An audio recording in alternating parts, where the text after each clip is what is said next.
All right, y'all, welcome back to the show. It's Anti-War Radio. And our first guest on the show today is Dr. Stephen Zunes. He is a professor of politics and international studies at the University of San Francisco, where he chairs the program in Middle Eastern Studies. He writes for the Huffington Post and a lot of other places like that. The latest one there is Bipartisan Assault on Middle East Peace. Welcome back to the show, Stephen. How are you doing? Be with you. Better question. Where are you doing? Well, actually, right now I am in Benicassim, Spain. Right, I'm overlooking the Mediterranean as we speak. I have a 4-week teaching gig at the Jaume I University in Castellón, working with a wonderful international group of graduate students in their master's program in peace, conflict, and development. And decided to come down where there's Wi-Fi service and talk to you, which happens to be in this cafe of a historic old hotel where Ernest Hemingway and Dos Santos and a lot of other literati and other folks used to hang out years ago. I don't think they came from the Wi-Fi like I do, but it's still a very nice place. Well, right on. I think that's really cool. It makes a nice little bit of scenery for our discussion here. If, people have imaginations, which I'm pretty sure they do, probably. Even if they've never been there, to remember what it looks like. And then, of course, there's always Google Images, too, if they're that curious. All right, anyway, so, HuffingtonPost.com, Bipartisan Assault on Middle East Peace. This is about the Israeli occupation of Capitol Hill. Both parties on Capitol Hill, something like that. Yeah, this is ridiculous. Public opinion in the United States has been evolving over the years, especially with younger people. More and more Americans having more balanced view, seeing their rights and wrongs on both sides, generally supporting Israel's right to exist, but saying, hey, this kind of occupation and colonization and repression is uncool, no matter who you are. But a lot of liberals used to have this real idealistic view of Israel, the Paul Newman and Exodus kind of cowboy and Indian thing, have now taken a more balanced perspective. I mean, there's been a lot of movement in public opinion, but my God, Congress just seems to be getting worse and worse and worse. This resolution passed by a vote of 411 to 2. 411 to 2 with 8 abstentions. It was Ron Paul, as you might expect, voted no. John Dingell, who's a Democrat from Michigan, probably the longest-serving Democratic member. He's in a district that has a large Arab American constituency in suburban Detroit. He voted no, but everybody else seemed to support this thing, and it's dangerous on a whole number of levels, including increasing United States military ties to Israel. The arms control community is basically saying, there's already too many arms in the Middle East, but you have, 98% of the Congress saying, oh, there's not enough arms. We need to provide even more. And you have, it reiterates U.S. support for Israel's security, which is not unreasonable in and of itself, except that it specifies for the first time ever Israel as a Jewish state. In other words, the first time in history, to my knowledge, that the United States has ever placed itself on record of having an obligation to defend the religious or cultural or ethnic identity to a particular country. Israel can call itself whatever it wants, but to say that the United States has the obligation to defend it as a Jewish state is what I think is a pretty dangerous and, as far as I know, unprecedented state. Yeah, well, there used to be all kinds of politics, and maybe there still is all kinds of politics of racial supremacy here at home, but yeah, outright pledging ourselves to racial supremacy in some other, or ethnic, as you say, whatever, however you want to classify it, religious supremacy in a foreign country, as far as I know, that's a new one too.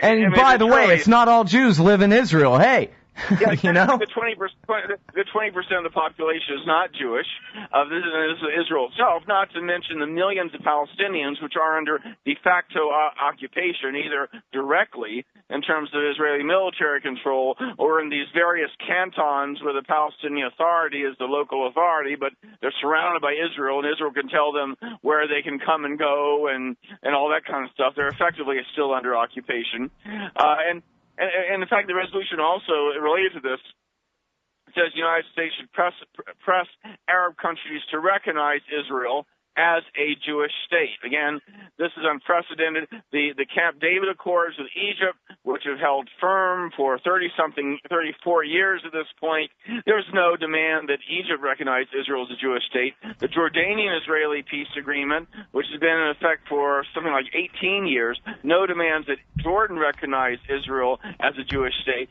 But now the United States has raised the bar, saying that peace with Israel is not enough. You have to specifically recognize Israel as a Jewish state. Again, this is unprecedented. Think of all the U.S. treaties we've had with other countries. When we had these arms control agreements with the Soviet Union, we didn't recognize them as a communist state or anything like that. You make agreements with governments. You don't identify them for any kind of particular identity. That's up to them. It's not up to a foreign country to validate a particular kind of identity. This is ridiculous. And again, this is unprecedented. Yeah.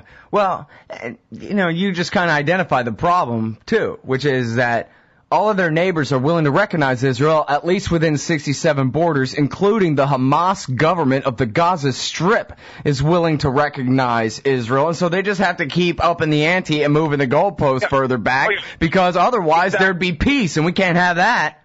Exactly. Every time the Arabs agree to a new concession, Israel and Congress then ups the ante to say you have to add this other thing too. And the fact is, the Arab countries and the Palestine Authority have made clear we will recognize Israel, make peace if they withdraw from the occupied territories. In fact, even if they don't withdraw from all of them, but have some mutual and reciprocal minor border adjustments. I mean, the Palestinians are compromised in all sorts of things. But then to up the ante and say, no, not only have you do that, you have to recognize them as a Jewish state, knowing full well that no Arab country is going to be willing to do that. Basically, Congress is saying, we don't want peace. We want a continued state of war. We want a continued insecurity where American arms manufacturers can continue to sell and provide things to Israel. Indeed, this is the other piece of this piece of legislation. It calls for increasing military aid above the already record $3.1 billion, by an additional $600 million, and at a time where they're cutting back, not just on foreign aid programs to help the poor. After all, Israel, which is only 1/1000th of the world's population, gets about a third of U.S. foreign aid, more than all of Africa combined.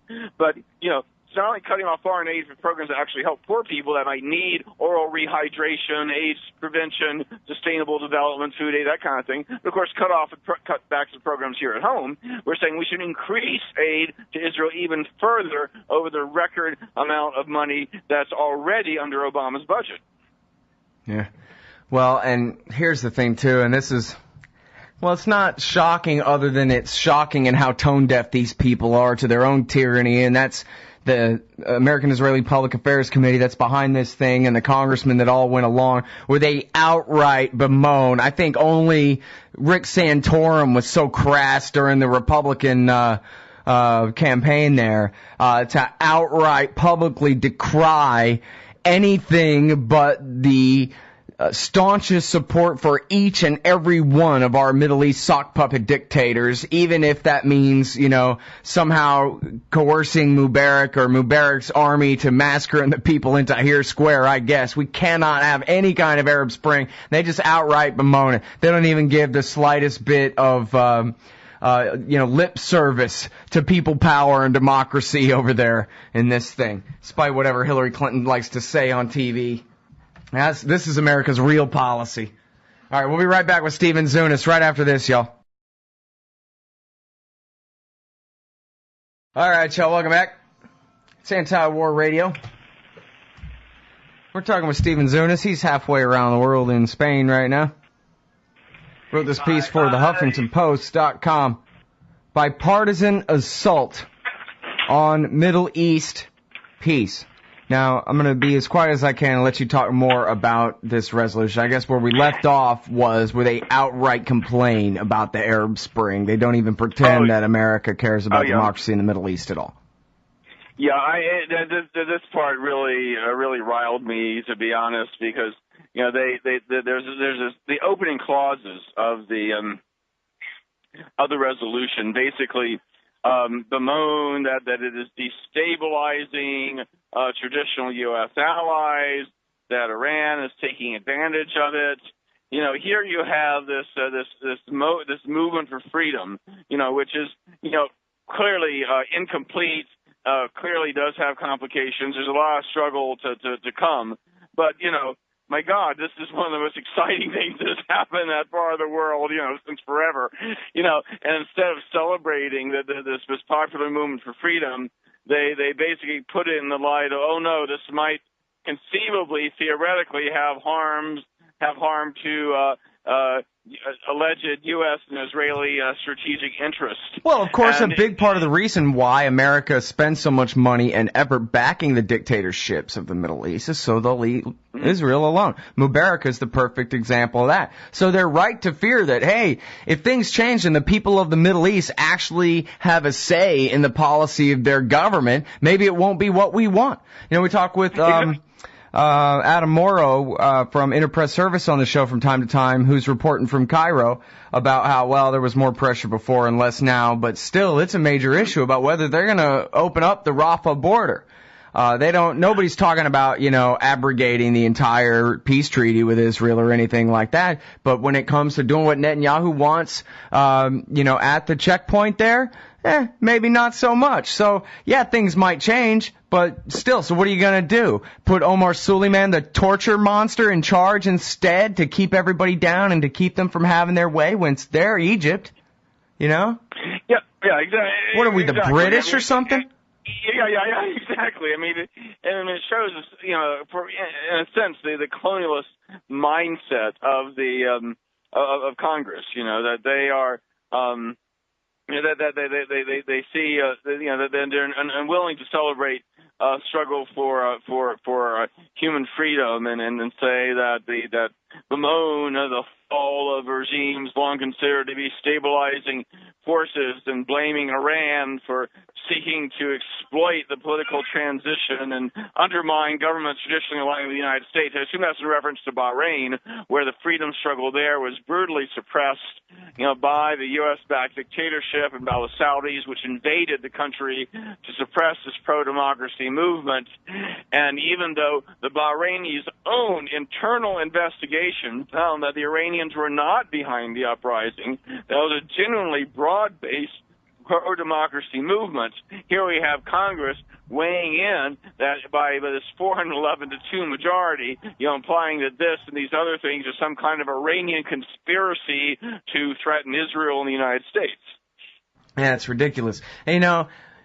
Of all of the government that I'm the enemy of, right, you got to start at the top, right? So I want the presidency stripped of its power first, and to have, the imperial presidency, the presidency that can start a war on its own without even the congressional rubber stamp, as it's been since Korea. That's the kind of thing that has to end if we're ever to have any kind of limited republic as opposed to a world empire. And yet, man, I'm kind of glad that we have the calm patience and wisdom of George W. Bush and Barack Obama keeping these decisions out of the hands of the guys that run the Senate. Thank good. They're the kinds of people who can't get elected to the presidency. That's why they're still in the Senate. And thank goodness for that. They're completely off their rocker, man.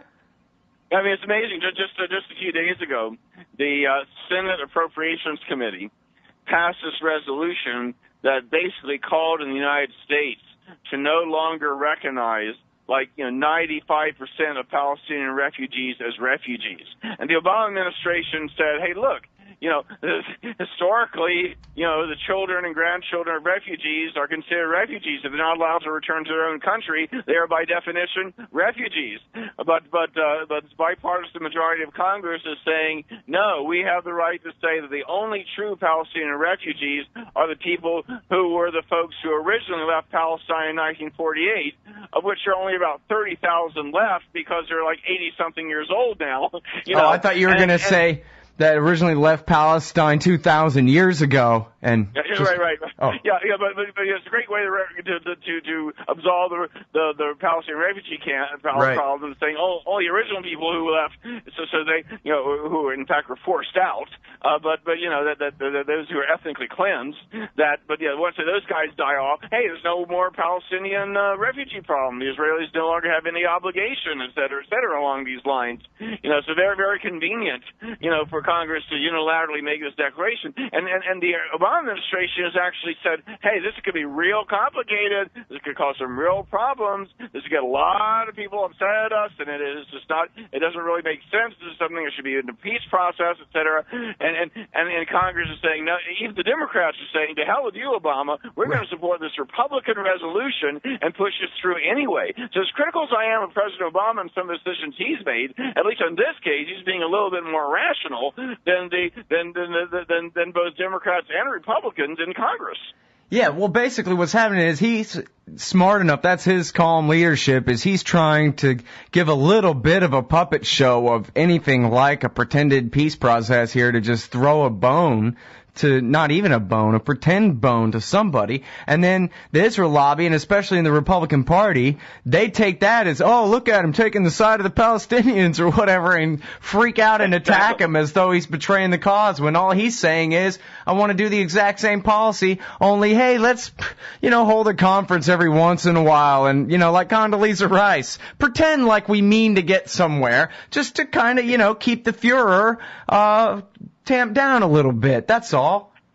Exactly, and the fact that, again, this is yet another area where the United States is totally out of sync with the rest of the world, and which reminds me, there's also a provision in this resolution, passed 411-2, that the United States should veto any so-called one-sided resolutions in the UN Security Council directed at Israel, even those that are reasonably critical of Israel's ongoing violations of international humanitarian law and previous UN Security Council resolutions, or possible future crimes against humanity and other war crimes. It's amazing. I mean, even under Reagan and Carter and Nixon and Ford, and Bush Senior, the U.S. was willing to say, hey, if Israel really goes off the wall and does something totally crazy, we'll at least pass a resolution critical. Now, we won't put sanctions, we won't put any teeth in it, it'll be essentially meaningless, but at least we'll say something. And now Congress is saying, you can't even say something. You have to veto it anyway, even if it's meaningless and toothless. Yep. And Obama has only one choice, and that is pander, worse and more, and that could cause another war. Anyway, that's the subject for the next one, I guess. Thanks very much for your time. It's great talking to you as always, Stephen. Enjoyed it a lot. Thanks a lot. Stephen Zunes, everybody. HuffingtonPost.com.